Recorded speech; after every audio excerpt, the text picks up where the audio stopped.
오늘 우리에게 주시는 하나님의 말씀은 고린도전서 15장 35절에서 58절 말씀입니다. 형제자매 여러분, 내가 말하려는 것은 이것입니다. 살과 피는 하나님 나라를 유산으로 받을 수 없고 썩을 것은 썩지 않을 것을 유산으로 받지 못합니다. 보십시오. 내가 여러분에게 비밀을 하나 말씀드리겠습니다. 우리가 다 잠들 것이 아니라 다 변화할 터인데 마지막 나팔이 울릴 때 눈 깜박할 사이에 호련히 그렇게 될 것입니다. 나팔 소리가 나면 죽은 사람은 썩어 없어지지 않을 몸으로 살아나고 우리는 변화할 것입니다.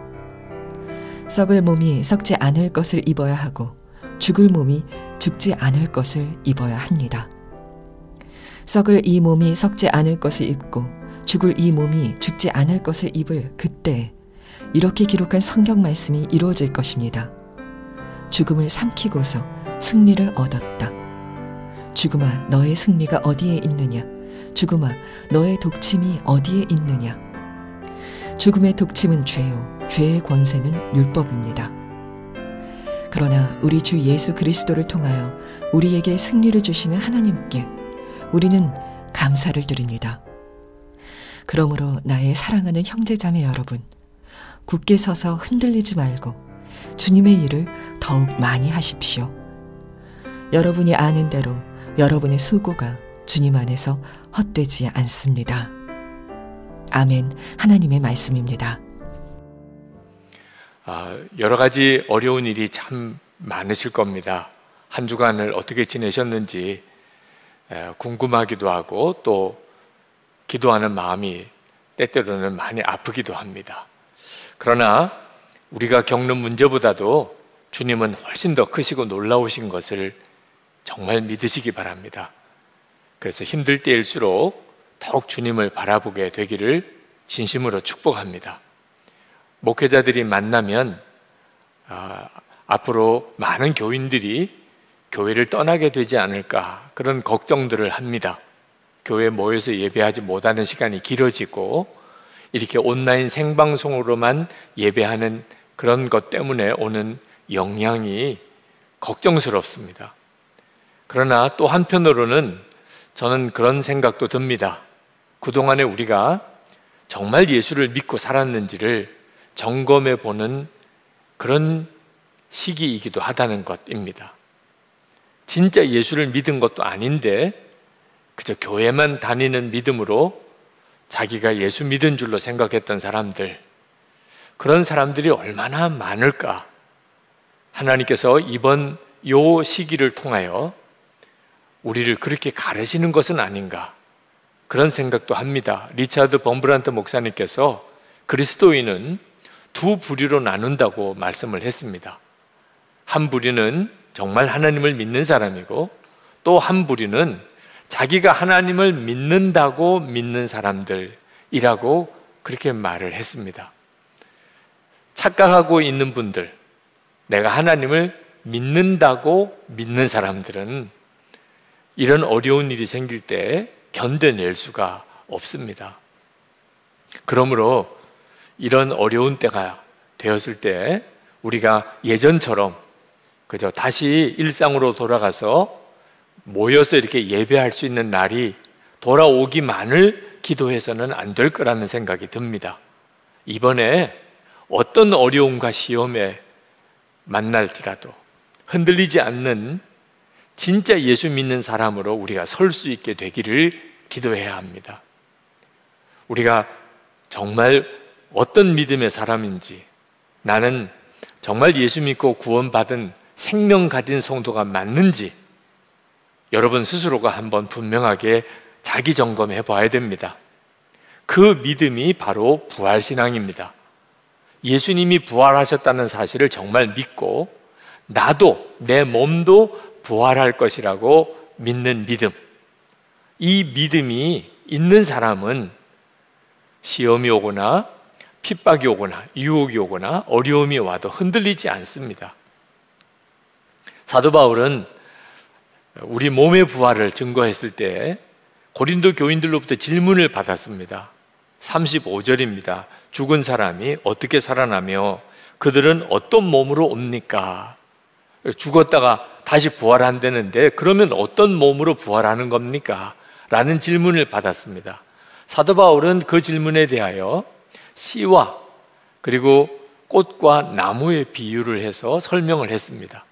씨는 얼마나 보잘것없어 보입니까? 얼마나 작습니까? 그런데 그 씨가 땅에 심겨져 죽으면 거기서 아름다운 꽃이 피고 그리고 큰 나무가 자라지 않습니까? 우리가 육신의 몸이 죽고 부활의 몸이 된다는 것이 이와 같이 놀라운 것이라고 그렇게 사도 바울은 증거합니다. 42절에는 썩지 아니하는 몸이라고 그랬고 43절에는 영광스러운 몸, 강한 몸이라고 했고 44절에는 신령한 몸이라고 했습니다. 우리가 지금 가지고 있는 이 육신의 몸과 부활의 몸은 차이가 있다는 겁니다. 어떤 차이냐 하면 하나님이 우리를 만드실 때 하나님의 형상대로 우리를 만드셨고 그리고는 대단히 보기에 좋아하셨습니다. 그 하나님의 형상을 닮은 창조하셨을 때 그 원형이 회복되는 겁니다. 부활의 몸은 전혀 엉뚱한 몸이 아닙니다. 49절에 이렇게 말씀합니다. 흙으로 빚은 그 사람의 형상을 우리가 입은 것과 같이 우리는 또한 하늘에 속한 그분의 형상을 입을 것입니다. 우리가 부활의 몸을 이제 가지게 될 때는 하나님이 원래 우리를 만드셨던 하나님의 형상이 그대로 다 드러나게 된다는 겁니다. 예수님이 재림에 오시면 이 땅에 하나님의 나라가 온전히 이루어지게 되는데 그 하나님의 나라에는 누가 들어가게 되는가? 몸이 부활한 사람이 들어가는 겁니다. 그리고 그 몸은 완전히 변화된 몸, 온전한 몸, 하나님의 형상을 닮은 그대로의 몸, 그 몸으로 하나님의 나라에 들어가는 겁니다. 50절, 52절에 이렇게 말씀합니다.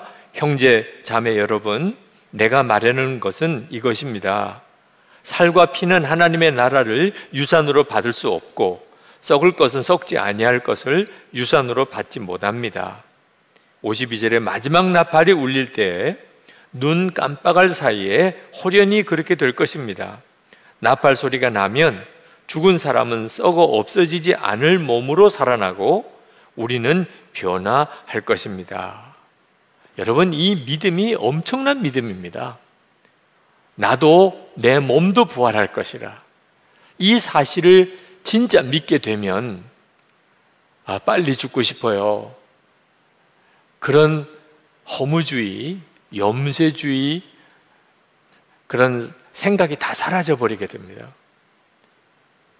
자기 자신을 다른 사람하고 비교하는 열등감, 비교의식, 나는 왜 이렇게 초라할까? 나는 왜 이렇게 못났을까? 나는 왜 이렇게 장애가 있을까? 그런 열등감과 좌절감이 다 사라지게 됩니다. 우리의 몸이 하나님의 영광스러운 온전한 몸으로 부활할 것이라. 세상에 사는 동안 100년도 못 되는 짧은 기간 동안에는 비록 내 몸이 죄에 여전히 묶여 있고 부족하고 보잘것없고 그리고 여러 가지 장애가 있다 하더라도 이제 하나님과 함께 영원히 사는 그때는 완전한 몸으로 내가 다시 일어나게 될 것이라. 이 사실을 정말 알고 나면 무엇 때문에 흔들리고 좌절하고 그리고 열등감에 무너지겠습니까? 요즘 같은 때가 아니었던 그 전에 주일 예배가 끝나고 나면 교우들과 대화 모임을 했던 적이 있었습니다. 한 번은 어느 젊은 남자 집사님이 발언을 하시겠다고 마이크를 받으셨어요. 그러면서 자기소개를 하시는데 아이가 있는데 정신지체 장애가 있다는 겁니다. 그러면서 목사님에게 질문을 하고 싶습니다. 하나님은 성경에 분명히 여호와 라파의 하나님이라고 하시지 않았습니까? 제가 그 질문을 듣는데 장애아를 둔 부모의 아버지의 그 아픈 마음이 확 느껴지더라고요. 하나님은 치유하시는 하나님이라고 분명히 성경에 말씀했는데 왜 우리 아이는 안 고쳐주시나요? 그런 마음이었습니다. 제가 그 집사님에게 무슨 대답을 드려서 마음이 시원할 수 있겠습니까? 참 마음이 쉽지 않더라고요. 그래도 성령이 주시는 마음을 의지해서 그 집사님에게 그런 대답을 드렸습니다. 하나님은 분명히 치유하시는 하나님 맞습니다. 여호와 라파의 하나님이십니다. 그러나 하나님이 모든 병을 다 고쳐주신다는 말씀은 아닙니다. 불치의 병도 실제로 현실적으로 우리가 경험합니다. 왜 하나님이 그렇게 하실까요? 이유는 딱 하나라고 생각합니다. 우리가 온전히 건강한 것보다 병을 가졌을 때 오는 유익이 있을 때는 하나님이 허락하신다고 저는 생각합니다. 실제로 겪어보면 몸이 건강하기 때문에 하나님이 잊어버리고 사는 사람 많습니다. 그런데 병 때문에 하나님을 찾게 되고 그것 때문에 그 영혼이 구원받은 경우를 저는 많이 보았습니다. 병으로 인해서 하나님 앞에 더 겸손해지고 전적으로 하나님만 의지하게 되는 일도 있습니다. 그래서 하나님께서 우리에게 병을 허락하시는 것 아닌가 그런 생각이 듭니다. 그리고 또 하나 분명한 것은 비록 우리가 몸이 병들고 또는 교통사고를 당해서 내 몸이 상하고 또는 장애가 있다 하더라도 주님이 재림하시는 날 우리 몸이 다 부활할 텐데 그때 우리 몸은 온전한 몸으로 부활하게 될 것입니다. 그렇게 말씀을 드렸습니다. 여러분, 우리 몸이 부활한다는 것은 장애를 가진 사람에게는 얼마나 큰 소망입니까? 자기가 다른 사람보다 좀 못생겼다고 늘 열등감 가진 사람에게는 이건 얼마나 놀라운 일입니까? 그러나 우리 몸의 부활은 장애를 가진 사람이나 사고를 당한 사람이나 어디 몸이 아픈 사람이나 또는 외모 때문에 열등감을 가진 사람에게만 복음이 아닙니다. 모든 그리스도인에게 이거는 엄청나고 놀라운 복음입니다. 죽음을 이기는 권세 있는 믿음이기 때문에 그렇습니다. 실제로 사도 바울은 우리의 몸도 부활한다는 사실을 그가 알게 되면서 그는 사망을 꾸짖는 자가 되었습니다. 오늘 성경에 보면 사도 바울이 55절에 이렇게 죽음을 조롱합니다. 죽음아, 너의 승리가 어디 있느냐? 죽음아, 너의 독침이 어디 있느냐? 저는 이 구절을 읽을 때 그렇게 마음이 통쾌한 마음이 들었습니다. 실제로 사람들은 다 죽음에 매여 삽니다. 죽음을 두려워하며 삽니다. 죽음 앞에서 왜 그렇게 우리가 초라해지고 왜 그렇게 모든 게 다 허무해지고 왜 그렇게 모든 게 슬퍼지고 왜 그렇게 우리 자신이 약해지냐 말입니다. 실제로 베드로가 예수님을 그렇게 사랑하는 수제자였잖아요. 그런데 예수님을 3번씩이나 부인하고 저주까지 하게 된 이유는 죽음의 두려움 때문이었습니다. 죽음이 두려우면 그러면 십자가의 길을 가지 못합니다. 이것이 우리 자신이 가지고 있는 한계입니다. 그런데 우리를 바로 그 죽음의 두려움에서 건져주시려고 예수님께서 오신 겁니다. 십자가에 우리와 같이 죽으셨고 그리고 다시 부활하신 이유, 저와 여러분을 죽음의 두려움에서 건져내시려고 하신 것입니다. 히브리서 2장 15절에 또 죽기를 무서워함으로 일생에 매여 종노릇 하는 모든 자들을 놓아주려 하십니다. 우리가 진짜 예수를 믿고 있는지, 죽음을 두려워하지 않는 권세 있는 믿음이 있는지를 보면 알 수 있는 겁니다. 지금 이 시대에 코로나19 확산으로 인해서 여러 가지 두려움과 염려가 우리를 엄습하고 있는 이때 내가 진짜 구원받은 예수 믿는 사람 맞나? 죽음도 두렵지 않은가 하는 것을 보고 확인해 보라는 것입니다. 그동안에 우리는 어떤 사람이 예수를 믿는다고 하면 그 사람의 신앙생활을 도와드리고 양육해 드렸습니다.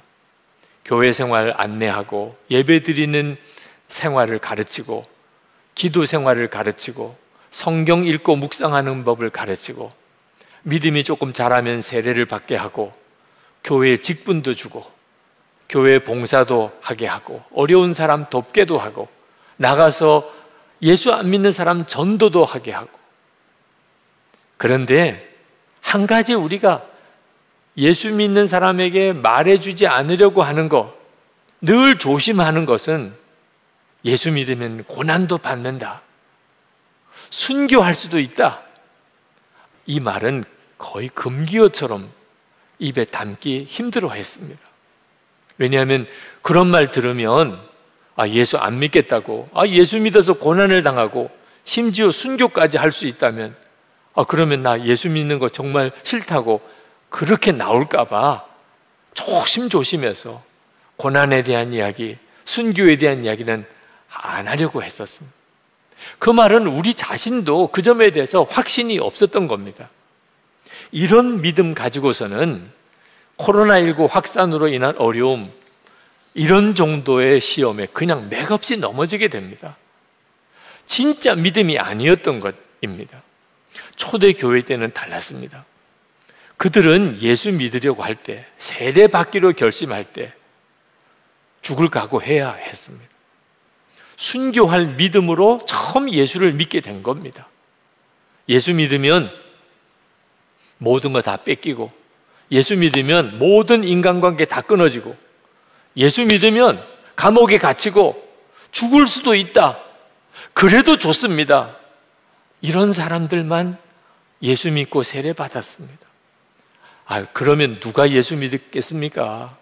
그런데도 예수 믿는 사람이 계속 늘어났다는 거예요. 그리고 2000년 기독교 역사에 우리에게까지 이렇게 복음이 전해진 거 아닙니까? 복음이 진짜 복음이었던 거예요. 성령의 역사가 정말 있었던 것입니다. 그러니까 고난을 당하고 순교하는 상황에도 예수 믿겠다고 결단하는 일이 일어나게 된 거죠. 지금 우리에게 필요한 믿음이 바로 이 믿음입니다. 부활의 신앙, 그것은 곧 순교의 신앙입니다.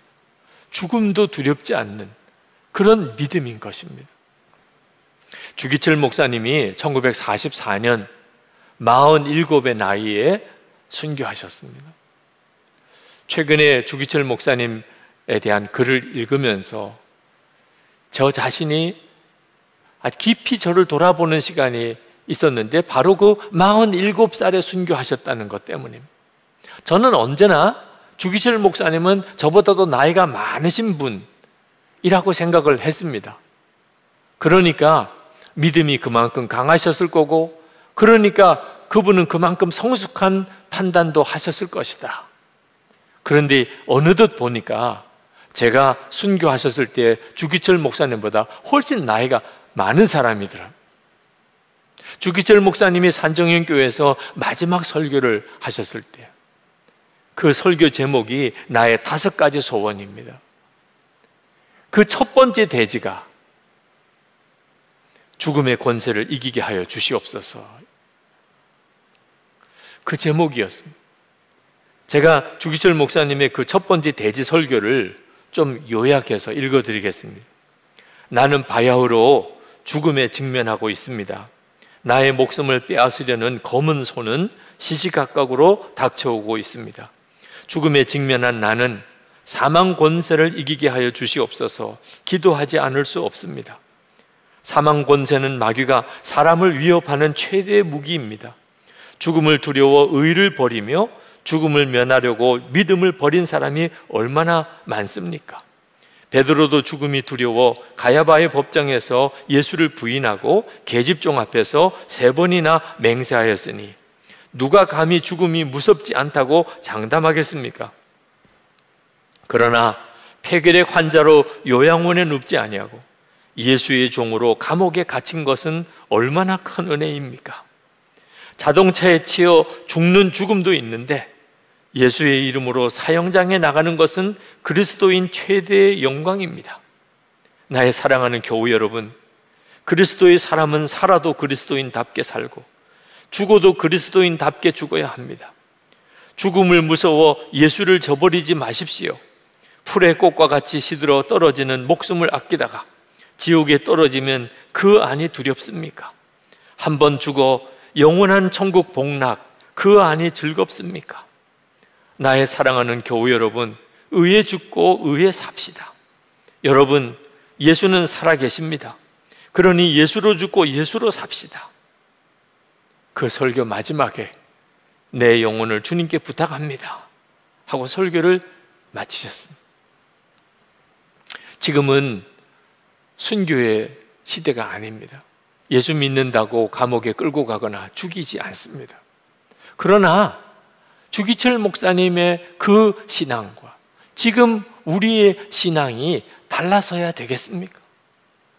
똑같이 예수 믿는 거 아닙니까? 그러므로 지금은 순교의 시대는 아니어도 우리는 여전히 순교의 신앙, 진짜 부활의 신앙 가지고 살아야 됩니다. 오늘날 왜 그렇게 많은 교회가 구설수가 생기고 시험이 생기고 그렇게 싸우고 다투는 겁니까? 왜 지금 이때의 교회의 영광이 가리워졌습니까? 왜 성도들, 예수 믿는 성도들의 삶이 진정으로 변화된 삶을 그렇게 살지 못하는 겁니까? 순교의 신앙, 진정한 부활의 신앙을 갖고 있지 않기 때문에 그런 것입니다. 나치 정권에 의해서 순교당했던 디트리트 본헤퍼 목사님, 나를 따르라라고 하는 책에서 그는 똑같은 이야기를 하고 계십니다. 십자가는 시작이다. 그리스도가 누군가를 부르실 때 그분은 그 사람에게 와서 죽으라 하신다. 예수님의 모든 명령은 죽음으로의 부르심이다. 우리의 모든 애정과 욕망과 함께 우리가 죽어야 한다는 부르심이다. 제자로의 부르심, 예수 그리스도의 이름으로 세례를 받는다는 의미는 죽음과 생명을 동시에 의미한다. 고난은 진정한 제자도의 표식이다. 우리가 만약 우리의 십자가를 지고 고난을 받으며 사람들로부터 거절당하는 것을 거부한다면 우리는 그리스도와의 친밀한 사귐을 빼앗기게 되는 것이며 더 이상 그리스도를 따르는 것을 멈추게 된다. 여러분, 주님의 십자가의 부르심은 고난의 부르심, 예수를 믿을 때 죽음을 각오해야 한다면 어떻게 그렇게 할 수 있겠습니까? 우리의 몸도 부활한다는 사실을 명확하게 알 때, 우리가 그저 죽으면 끝이 아니고 우리가 반드시 우리도 부활한다는 사실을 분명하게 믿을 때 비로소 그때만 순교의 신앙, 죽음으로의 부르심 앞에 순종할 수 있고, 그때만 진짜 부활의 주님으로, 부활의 능력으로, 죽음의 권세를 이기는 믿음으로 살 수 있는 겁니다. 사도 바울이 갈라디아서 2장 20절에 고백하기를 내가 그리스도와 함께 십자가에 못 박혔나니 그런즉 이제는 내가 사는 것이 아니요 오직 내 안에 그리스도께서 사시는 것이라, 이렇게 고백을 했던 바로 이 고백이 순교의 신앙, 부활의 신앙인 것입니다. 비록 지금은 순교의 시대는 아니지만 우리의 믿음은 동일해야 합니다. 내가 그리스도와 함께 이미 십자가에 못 박혔나니 이제는 내가 사는 것 아니요 내 안에 그리스도께서 사시는 것이라. 이 고백으로 살아가야 어떤 시험과 어떤 어려움이 온다 하더라도 능히 이길 수 있습니다. 이미 죽었는데 왜 죽음이 두렵겠습니까? 중국의 워치만 리가, 그가 예수를 믿었지만 죄는 이길 수가 없었답니다. 그런데 어느 날 갈라디아서 2장 20절 말씀을 읽고 충격을 받았습니다. 그래, 맞다. 내가 이미 죽었구나. 죽은 자만이 죄에서 해방될 수 있구나. 그렇다면 이제부터 나는 죽은 사람이지. 그리고는 그가 아래층으로 뛰어내려갑니다. 거기 주방 아주머니를 붙잡고 이렇게 외쳤습니다. 아주머니, 워치만 리라는 사람이 죽은 거 아세요? 그 사람은 이제 죽었습니다. 그리고 그는 자기가 아는 사람들을 만나러 다니면서 계속 똑같은 이야기를 했습니다. 워치만이 그 사람 죽었습니다. 그런데 그때부터 워치만리의 삶에 놀라운 일이 벌어지기 시작을 했습니다. 예수님의 생명의 역사가 일어나는 거예요. 자기 자신이 그것을 경험하게 된 거예요. 내가 예수님과 함께 이미 죽었다는 사실을 그가 진짜 믿고 그것을 고백하기 시작하면서부터 부활의 주님이 자기와 함께 계신 것, 자신의 삶에 역사하시는 것을 본인이 경험을 하게 된 것입니다. 지금 세상의 모든 것이 다 뒤틀어져 버린 것 같습니다.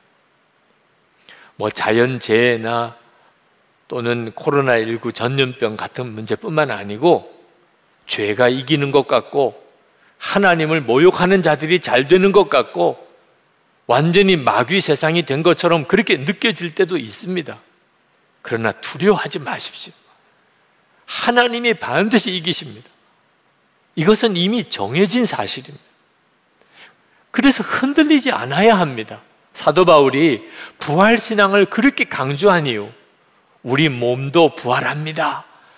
이 사실을 고린도 교인들에게 그렇게 말씀을 증거한 이유가 뭔지 아십니까? 58절에 나옵니다.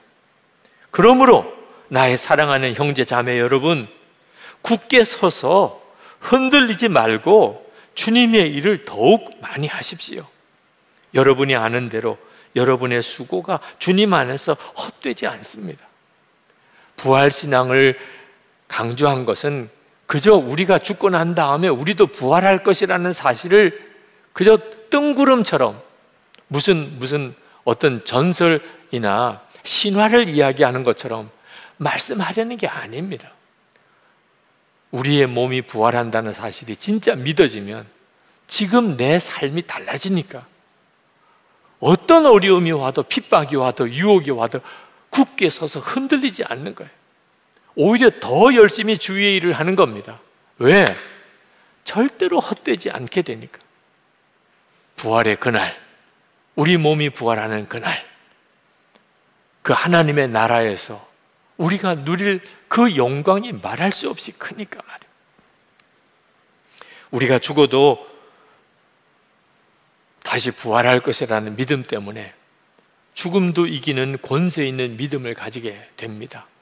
근데 이 믿음은 실제로 부활의 주님을 만난 사람에게 주어지는 겁니다. 사도 바울도 그가 부활의 신앙을 가진 이유가 부활의 주님을 만났기 때문입니다.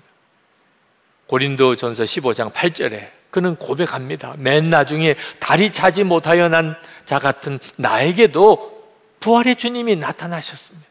부활의 주님을 만나고 나니까 자기 자신의 부활도 믿어지게 되고 더 이상 죽음도 두려워하지 않는 사도로 살 수 있었던 거죠. 여러분 중에는 나도 부활의 주님을 만날 수 있을까요? 그런 질문하는 분이 있으실 겁니다. 대답은 물론입니다. 우리 초등학교 아이들이 주일마다 영상으로 주일 예배를 드립니다. 종료주일이었답니다.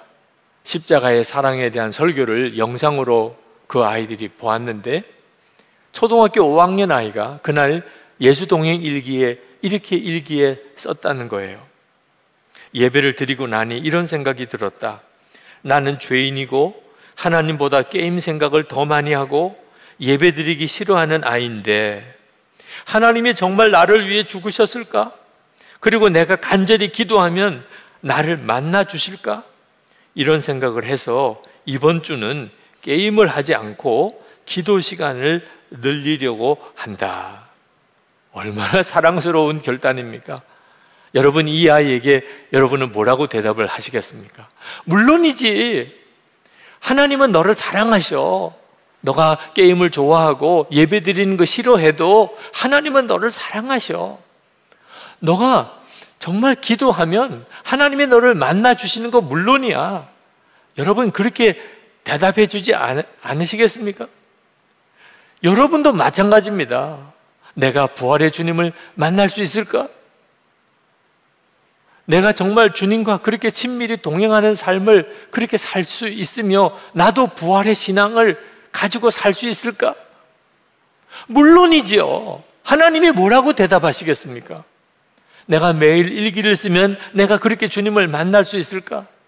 이번 특별 새벽 기도에 내가 마음을 정하고 한번 참석해서 그렇게 하나님께 간절히 기도하면 주님이 내 영안을 열어주실까?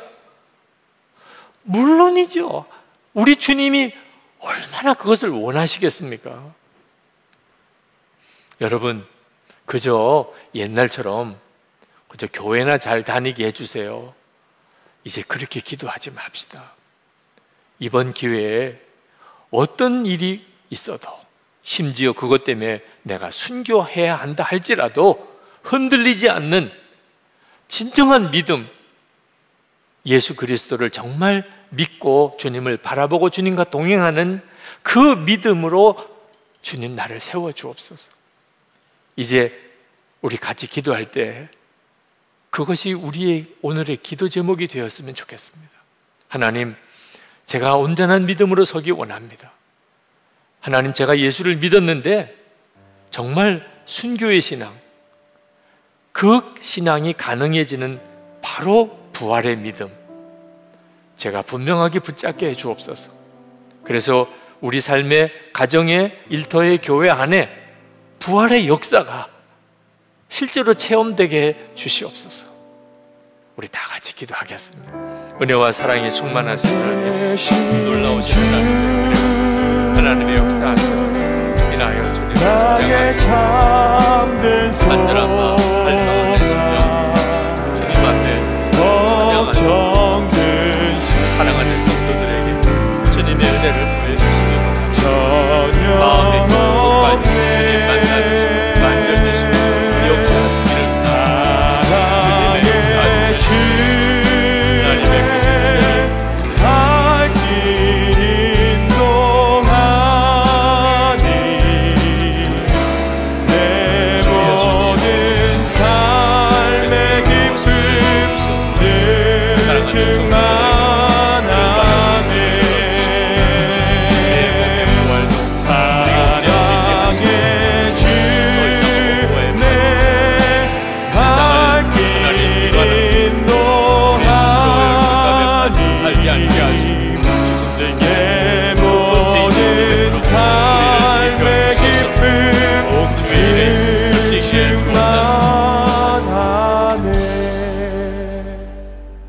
아버지 하나님,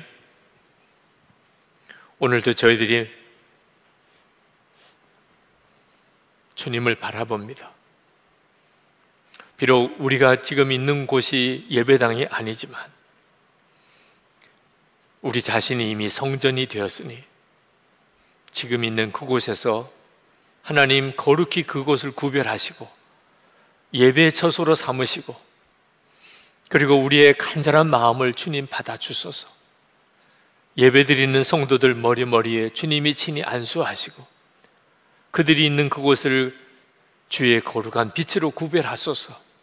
무엇보다도 오늘도 우리에게 주신 그 말씀을 붙잡습니다. 하나님, 여러 가지로 흉흉한 소식들이 들려오고 실제로 우리가 겪는 어려움이 커지고 있습니다.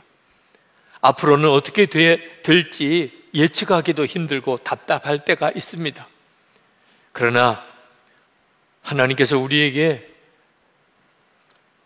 부활의 신앙, 죽음도 이기는 권세 있는 믿음을 이미 주셨음을 감사합니다.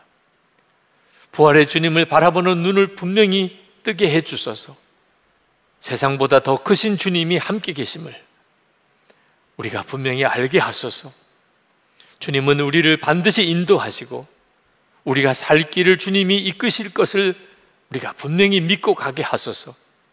앞에 어떤 어려움이 있든지 어떤 시험과 난관이 있든지 죽음조차도 하나님의 뜻대로 살려고 하는 우리의 마음을 막을 수가 없고 또 주님을 따라가려고 하는 우리를 꺾을 수가 없음을 고백합니다. 예수님과 함께 이미 죽고 예수님으로 사는 믿음으로 성도들을 세워주소서. 저들의 심령의 변화가 있고 가정의 삶에, 일터에, 우리의 교회에, 이 나라 민족에 하나님의 놀라운 부활의 역사가 일어나기를 원합니다. 오늘도 하나님께 예배하고 우리의 마음에 주님을 향한 사랑과 믿음과 감사를 담아 예물을 봉헌합니다. 성도들의 그 중심을 받으소서. 온전한 11조, 주님께 드리는 감사, 선교헌금과 구제헌금, 그리고 건축헌금, 하나님을 향한 우리의 사랑이고 헌신입니다. 성도들의 머리머리에 주께서 은혜를 주시되 주를 바라보는 눈, 하나님의 나라를 바라보는 영안을 열어주소서. 육신의 병든 몸을 고쳐주소서. 사랑하는 성도들의 가정을 주님 책임져 주소서. 성도들의 일터, 기업을 주님이 붙잡아 주소서. 힘들고 어려운 일이 많아도 돕고 베풀고 나눌 수 있는 힘, 그 믿음이 있게 하시고, 약속하신 대로 우리가 심은 것에 넘치는 열매를 허락해 주옵소서. 더 크게 주의 일 할 수 있게 해 주옵소서. 이 나라와 민족이 하나님 앞에 온전히 서게 되기 원합니다. 우리나라가 하나님을 대적하는 나라, 하나님이 기뻐하지 않는 법이 제정되는 나라가 되지 않기를 원합니다. 온 국민들, 특히 지도자들의, 특히 국회의원들의 마음에 하나님을 경외하는 마음, 믿음을 주소서. 악한 법이 제정되지 않게 하소서. 북한에 있는 동포들도 주님 살려주소서. 자유와 복음을 저들에게 주소서. 김국기 목사님, 김종욱 목사님, 최충길 선교사님, 장문석 집사님 속히 석방되게 해주소서. 코로나19 확산이 전 세계에서 멈추게 하시고, 자연재해에서 가난한 나라 어려운 사람들 하나님 더 큰 어려움 겪지 않도록 주여 도우소서. 무엇보다 온 세계 열방에 새 부흥이 일어나게 하소서. 영적 대각성이 일어나게 하소서. 선교의 문들이 열리고 선교사와 선교사님의 가족을 주님 지켜 주옵소서. 이제 시작되는 한 주간 동안의 특별 새벽 기도에 시간 말씀과 성령의 역사, 기도의 힘이 부어지게 하옵소서. 주 예수 그리스도 이름으로 간절히 기도합나이다. 아멘. 우리 다 함께 살아계신 주 찬양하겠습니다.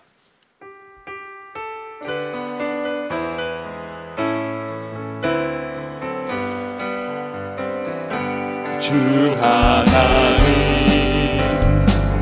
독생자 예수 날 위하여 오시었네. 내 모든 죄 다 사하시고 죽음에서 부활하신 나의 구세주, 살아계신 주, 나의 참된 소망, 걱정 근심 전혀 없네. 사랑의 주내 발길 인도하니 내 모든 삶의 기쁨 늘 충만하네. 살아계신 주, 살아계신 주, 나의 참된 소망, 걱정 근심 전혀 없네. 사랑의 주 내 발길 인도하니 내 모든 삶의 기쁨 늘 충만하네.